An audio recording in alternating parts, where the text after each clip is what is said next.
네, 그러면 이 HLB를 포함해서 또 오늘 시장에서 눈에 띄는 종목들에 대한 이야기 긴급 진단으로 DB금융투자 김진만 팀장과 나눠보도록 하겠습니다. 팀장님, 안녕하세요. 네, 안녕하세요. 네, 안녕하세요. 저도 이제 이 영상을 제가 직접 확인을 해보고 싶은데 지금 방송 중이라서 내용을 다 보지는 못했어요. 어떤 내용일지 궁금한데 속 시원하게 나온 이야기는 아직은 없는 것 같거든요.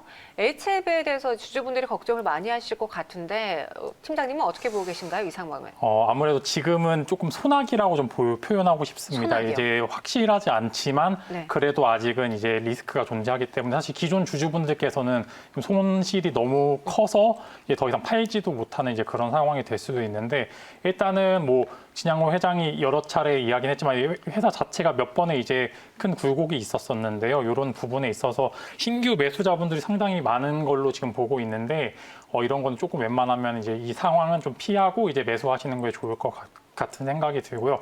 기존 주주분들께서는 아무래도 이제 이런 악재가 있으니까 악재가 소멸할 때까지 어느 정도 기간을 두고 사실 손절하기에는 너무 리스크가 크기 때문에 개인적으로 손절을 이야기하고 싶지만 그렇지 않은 분들을 위해서 한마디 더 말씀드리면은 다시 저점 매수를 하셔서 이제 평균 단가를 낮춰서 나중에 또 혹시나 나오는 이제 호재거리가 있었을 때 한번 이제 탈출을 하는 이제 그런 전략이 좀 필요한 시점입니다. 아무래도 사실상 방금 전에 이제 한 진양군 회장의 인터뷰 또한 불확실성 해소보다는 불확실성을 사실 좀 가중시키는 입장이기 때문에 조금 더 보수적인 입장으로 좀 접근하시길 좀 말씀드리고 싶습니다. 네, 사실 이 영상도요, 짧은 길이가 아니라 무려 18분에 해당되는 영상이기 때문에 지금 주주분들이 이 영상을 쭉 보시면서 그래서 하려고 하는 이야기가 뭘까? 그래서 결론은 무엇인데? 라고 많은 분들이 좀 반발하시는 것 같아요. 그리고 제가 주주라고 한다면 그 입장에서 정말 답답한 상황일 텐데 지금 저희가 유튜브 댓글을 확인해 보니까 또 그런 투자자들의 반응들이 올라오고 있거든요. 그렇죠. 사실 이 가격대에서 저희가 뭐 한가를 물론 오늘 따라잡으신 분들의 경우에는 지금 구간 수익이라고 할지언정 저희는 네. 그에 대한 이야기는 제외하고 말씀드리겠습니다. HLB 주가 현재 19% 급락을 보여주고 있는데 보유자들의 경우에는 그러면은 최대한 지금 빠르게 나오는 게 답일까요? 이미 나오실 분들이 이미 다 나오셨 걸로 좀 생각이 되는데 이제 네. 여기서 조금 더 이제 버텨보시겠다 하시는 분들은 어느 정도 바닥이 잡혀 쌍바닥 혹은 이제 외바닥이 나올 시점에서 한번 물을 타셔서 평균 단가를 많이 낮추신 다음에 네. 한 번 더 있을 호재에 대비해서 이제 어느 정도 탈출을 하시거나 조금 더 가치를 보시는 분들 조금 더 멀리 보시는 그런 이제 추가 매수라고 하죠. 추가 매수 입장에서 좀 보시면 좋을 것 같고요. 이미 네. 매도하실 분들은 어느 정도 하한가 정도에 매도하시지 않았을까 그런 생각이 조금 듭니다. 그래서 이런 소나기가 진정이 될 그 라인에 이제 추가 매수 하시는 걸 조금 추천을 드리긴 합니다. 김진만 팀장님이라면 매도할 사람들은 이미 매도를 한 것으로 풀이를 하고 네. 만약에 지금 보유하고 있는 분들이라면은 이 악재를 소나기로 생각하면서 오히려 평단을 낮추는 매수를 해봐도 괜찮지 않겠느냐라고 말씀하신 거죠? 이제 만약에 조금 더 오래 보실 분들에 한해서는 오래 보시려고 한다면 네, 또 제가 얘기했다 더 밑으로 될 경우도 있으니까 이건 좀 보수적으로 말씀드리고 싶고 조금 더 오래 보시고 싶으신 분들은 그런 전략을 사용해 보시는 것도 좋을 것 같다라고 좀 말씀을 드리고 싶습니다. 네, 이 HLB라는 종목을 좀 더 길게 볼 투자자분들이라면은 그런 전략을 세워보자라고 하셨고요. 저희가 또 영상 내용을 좀 확인해 보니까 지금 FDA 승인 허가 보완 자료를 HLB 측이 확보를 못한 것으로 보여집니다. 근데 그 확보를 못한 이유는 팬데믹으로 인해서 정상화가 되지 않았기 때문에 그래서 확보를 하지 못했다라는 입장을 발표한 것으로 보여지고 있어요. 결론을 참 저희도 확인하기가 지금 그렇죠. 밖에서 어려운 상황이거든요. 그래서 결론이 뭐야? 약간 이런 이야기들 많이 나오고 있는데 HLB의 주가 급락은 오늘장 제약바이오주들의 하락으로도 연결짓고 있습니다. 코스닥 0.4% 또 내려주고 있는데 제약바이오 설치 이 HLB의 경우에는 동사의 악재지만 이 동사의 악재가 자신과는 무관한데 투심 악화로 연결지어지면서 제약바이오주가 같이 빠지고 있거든요. 제약바이오 주주분들을 위한 전략도 한번 세워드려 볼게요. 아무래도 이제 제약바이오 같은 경우에 그동안 코스피 상승세에 전혀 반영을 하지 못하는 모습을 보여주었는데요. 네. 오늘 이제 HLB 하락이 전체적으로 이제 특히 코스닥 관련주들이 많이 하락하는 모습을 보여주고 있습니다. 아무래도 이제 철저히 개별주 장세로 많이 이어지고 있습니다. 뭐 반대로 말하면 이제 뭐 이수앱지스나 이제 바이넥스 같은 호재거리 사거리가 있는 종목에 대해서는 이제 상승폭이 굉장히 크고요. 전체적으로 투심 자체가 악화돼 있기 때문에 만약에 이제 바이오 관련주들 투자하시는 분들께서는 기존 자신이 보유 혹은 이제 보유할 예정인 종목들의 파이프라인을 이제 낱낱이 파헤쳐가지고 뭐 임상 일장이라든지 뭐 추후에 뭐 어떤 호재가 있을지 좀 유심히 보시는 게 좋을 것 같고, 이제 기존 분들께서는 이미 어느 정도 이제 조금 투심이 악화된 상태이기 때문에 투심이 다시 돌아올 때까지, 즉 코스닥에 어느 정도 훈풍이 돌 때까지는 조금 어느 정도 인내를 하시는 편이 조금 더 좋을 것 같습니다. 네. 이 내용을 확인한 저희도 이렇게 답답한데 주주분들은 또 얼마나 답답하시겠습니까? 저희 한번 HLB에 대한 점검 그래도 투자 시 한번 잘 참고해 보시기 바라겠고요. 오늘 긴급 점검으로 대한항공 이야기도 다뤄보도록 하겠습니다. 신주 인수권이 오늘부터 거래가 돼서 저희가 대한항공을 보고 계신 분들, 또 대한항공의 신주 인수권을 갖고 있는 분들을 위해서 한번 전략 세워드릴게요. 이 대한항공의 신주 인수권이란 무엇인가요? 네, 이제 신주 인수권이라는 건 이제 보통 일반적으로 이제 증자를 하게 되는데, 회사가 이제 돈이 필요할 경우 증자를 하게 되는데, 그 증자를 했을 때 주식을 발행을 함으로써 이런 이제 자본금을 늘리는 그런 이제 표현이나 할 수가 있는데, 네. 예를 들어 두 가지 방법이죠. 유상증자와 무상증자 두 가지가 있는데, 일반적으로 주주들이 좀 무서워하시는 게 유상증자죠. 이제 좀 큰 규모의 유상증자의 경우에 주가의 악재로 보통 반영이 되고요. 무상증자 같은 경우는 일반적으로 시장에서 조금 호재로 반영을 하게 되는데요. 이제 대한항공 같은 경우에는 유상증자를 11월 16일 날 유상증자를 발행을 했는데 3.2조 정도 규모고요. 네. 그다음에 이제 1.8조 정도는 채무를 상환하고 1.5조는 타법인 출자죠. 이제 아시아나항공의 지분을 사들이는데 이제 주식을 매수를 하겠다라는 거고요.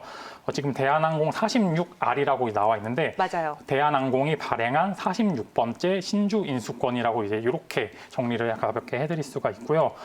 일반적으로 이제 이렇게 악재로 반영을 하는데, 대한항공 같은 경우 일부 선반영이 돼서 조금 호재로 작용하는 모습을 보여주었습니다. 주가도 이제 대한항공 같은 경우는 어느 정도 상승폭이 꽤나 있었던 부분이 있었습니다. 네, 신주 인수권 유상증자를 하면서 또 지금 대한항공을 기존에 보유하고 있던 분들이라면 자동으로 신주 인수권이 오늘부터 거래를 할 수 있게 됩니다. 이걸 계속 들고 가고 나는 유상증자를 받을래 하시는 분들도 있을 수 있고, 나는 신주 인수권을 매도하고 유상증자를 받지 않겠어. 두 가지 선택을 할 수 있는 거잖아요. 근데 이 신주 인수권 발행가를 보니까 예상가 1차, 2차 계속해서 현재 구간에서 확정된 사항은 아닌데, 이 가격은 어떻게 바뀌는 거죠? 보통 예상가의 경우에는 이제 대한항공 본주죠. 본주 네. 가격의 변동폭이 조금 있을 경우에 이제 그 부분을 이제 반영하는 모습을 보여주고 있고요. 근데 만약에 이제 주가 변동폭이 크지 않을 경우에는 기존 이제 발행 예정가를 그대로 따라가는 모습을 보여주고 있습니다. 그래서 이제 보통 이제 예정가, 2차 발행가, 2차 발행가, 그다음에 최종 확정가 네 가지로 보통 표현을 하고요. 그다음에 이제 확정 발행가 같은 경우에 대한항공은 2월 26일 날 결정이 돼서 3월 2일 날 주주분들께 통지가 가는 것으로 지금 알고 있습니다. 네. 대한항공의 신주 인수권을 보유하신 분들을 위해서 그러면 이거를 유상증자를 받는 게 좋을지 혹은 그냥 매도라는 게 좋을지 김진만 팀장님께 여쭤볼게요. 신주 인수권이라는 특성도 있지만 사실 본주가 어떤 가치를 띠느냐에 따라서 이 신주 인수권을 매도할까 유상증자를 받을까를 판단해야 될 것 같거든요. 어떻게 판단하세요? 예, 대한항공 같은 특히 이제 규모가 굉장히 큽니다. 이제 네. 시장에 예를 들어 유상증자 발행한 신주가 상장을 하게 될 경우에 시장에 1조 7천만 주가 이제 시장에 나오게 되는데, 네. 그럴 경우에 굉장히 시장에 악재로 작용하지 않을까 싶습니다. 아무래도 대한항공의 거래량 자체가 많지 않습니다. 이제 하루 일평균 거래량이 한 200만 주 정도로 생각이 되는데, 이 물량이 나올 경우에 시장에 조금 악재로 작용하지 않을까 싶고요. 대한항공이 아시아나항공 인수하는 것 자체가 실제로 이제 가치적으로는 굉장히 유니크한 가치이긴 하지만 아시아나항공 또한 적자 기업이기 때문에 실제로 시너지가 좋을 것 같지만 단기적으로 주가에는 악영향이 미칠 수 있습니다. 그래서 제 개인적인 생각으로는 신주 인수권을 가지고 계신 분들께서는 네. 일부 이제 고점에 매도를 하시는 것도, 평균 낙가 좋으신 분들은 이제 매도를 하시는 것도 나쁘지 않고요. 신주 인수권을 새로 매수하시는 분들이 있을 수도 있습니다. 그렇죠. 그런 분들을 위해서 말씀을 드리자면은 신주 인수권과 이제 예상 발행가가 더해서 이제 신주 가격에 미칠 경우에는 매수를 하셔도 좋을 것 같고요. 너무 오버될 경우에는 어느 정도 이제 손해 구간이니까 조금 보수적으로 매수는 조금 이제 추천드리지는 않은 입장으로 제가 말씀을 드리고 싶습니다. 김진만 팀장이라면 이러한 전략을 세워주셨는데요. 다시 말해서 대한항공을 갖고 있기 때문에 자동으로 신주 인수권을 받으신 분들의 경우 본주의 매수 가격 단가가 낮다면은 신주 인수권을 높은 가격에서 매도하는 것도 하나의 투자 전략, 수익을 실현할 수 있는 방법이 될 것 같다라고 하셨고요. 신주 인수권을 사시려는 분들의 경우에는 신주 인수권의 매수가 더하기 발행 예정가가 대한항공의 본주의 주가보다 낮을 시에 수익을 볼 수 있으니까 그보다 높을 때에는 이제 접근하지 않는 게 좋겠다라고 이야기해 주셨습니다. 맞죠? 맞습니다. 네. 사실 저도 말씀드리면서 좀 이 부분이 살짝 어렵습니다. 틀렸나 헷갈리는 부분이 있더라고요. 신주 인수권을 그럼 거래할 때 가장 유의할 점으로 또 뭐가 있을까요? 일반적으로 신주 인수권은 이제 5거래일이죠. 이제 네. 첫 거래일이 가장 이제 인기가 많고 가면 갈수록 이제 조금 가격대가 떨어지는 모습이 교과서에서 이제 나오는 이제 그런 표현을 할 수 있고요. 이제 혹시나 이제 뭐 신주 인수권 나중에 추후 기업의 가치가 좋을 경우에는 신주 인수권 가격이 뭐 나중에 오를 경우도 있습니다. 이런 케이스 바이 케이스라서 또 따로 말씀드릴 수 없지만 일반적으로는 첫 거래일이 가장 고가라고 보시면 되고요. 이 상장 폐지가 다가온 이제 마지막 거래일이 좀 저가라고 이제 표현을 할 수가 있습니다. 네, 처음이 가장 인기가 많다. 네, 그죠. 활발하게 거래가 된다라고 이야기해 주셨고요. 거래 종료일에 가까워질수록 가치가 떨어진다. 따라서 신주 인수권을 매도하시려는 분들이라면 오늘 타이밍을 노려보는 게 좋겠다라고 하셨고요.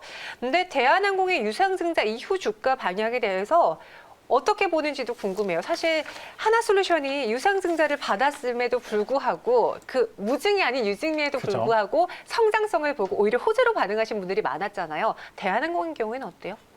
이제 대한항공 같은 경우에는 일반적으로 두산중공업이랑 조금 비슷한 케이스로 보시면 될 것 같습니다. 두산중공업이요? 두산중공업도 1조 원에 가까운 이제 유상증자를 했는데요.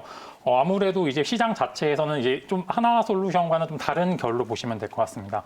하나솔루션 같은 경우 이제 추후 미래 산업을 위한 투자의 목적으로 이제 유상증자를 한 거고, 대한항공 같은 경우에는 차법인 출자 및 그다음에 채무 상환의 목적으로 한 거기 때문에 시장에 워낙 많은 물량이 나온 거기 때문에 좀 단기적으로는 악재로 좀 보일 수 있습니다. 이제 비슷한 예를 들어 표현을 하자면은 신규 상장주가 이제 보호 예수가 풀리게 될 경우에 그 물량을 감당하지 못하고 주가가 하락하는 경우가 좀 있는데요. 네. 그럴 경우랑 좀 비슷하게 어느 정도 물량이 소화될 때까지는 주가가 조금 부정적이지 않을까라는 좀 예상을 할 수가 있고요.